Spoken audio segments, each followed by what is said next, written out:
I think most people know what it means to forgive.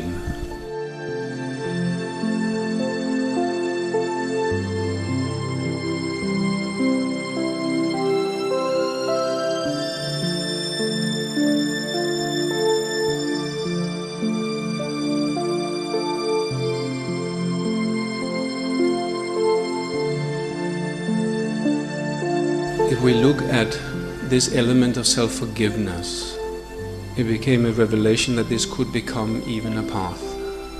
Because often it's easy for us to relate to forgive what others have done to us. It's somehow extremely easy to relate to the fact that somebody hurt me. And it's very easy for us to realize we have an attachment there because we maybe hate the person, or we're very angry with the person, or very sad. The next step for many people to realize, but why should I forgive myself? It becomes more of an internal travel and much more invisible for us often. We can start with forgiving other people what they have done to us. That can be a journey which you can try in your own mind to experiment with. Many people fight with their minds in meditation to make it quiet. You can try to experiment with what happens if you forgive your mind the noise it's making and how much it disturbs you. The next thing, we can go to the energy, maybe forgive the limitation at that level, forgive the tiredness, the hurts. And there's really no end to how far you can go with it. You can keep going with this, whatever you find of any limitation, any stop, anything you find is in your way to be you, and start forgiving that. And sometimes some techniques are really, really very simple.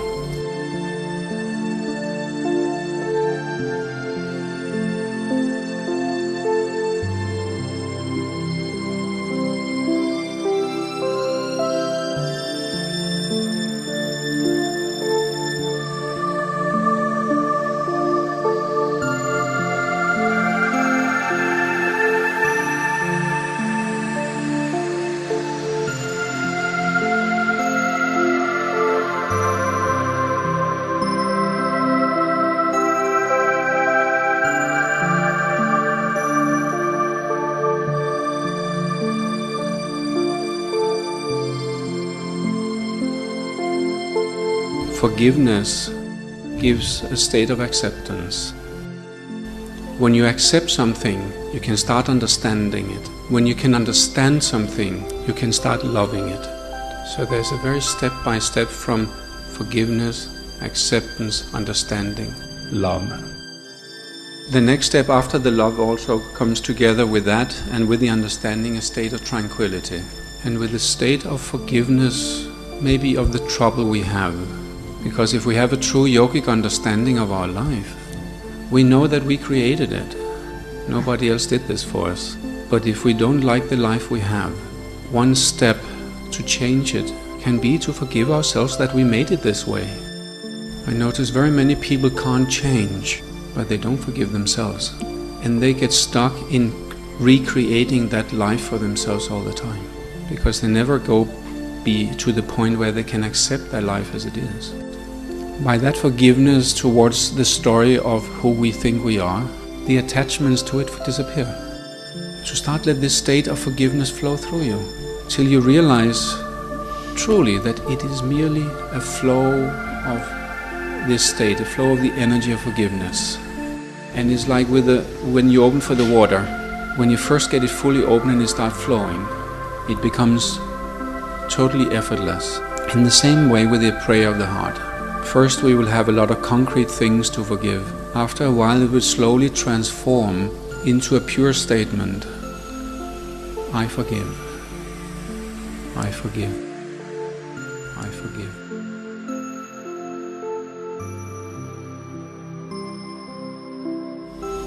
And after a while you notice even the sense of that will slowly start to disappear.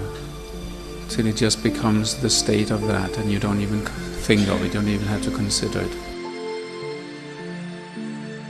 There's nothing more to look for. There's no longer an impulse to go anywhere. It becomes this pure state of being, and you realize you just become the presence. Nothing you need, nothing to change. The experience when you look back of how it was before was like it was a movie. and you're sort of lost in that movie, but you're no longer lost in it, you can just watch it. You can also stop watching it when you don't want to. And if you stay a little bit too late up watching that movie, all you have to do is forgive yourself you did that and back into the quietude of the now.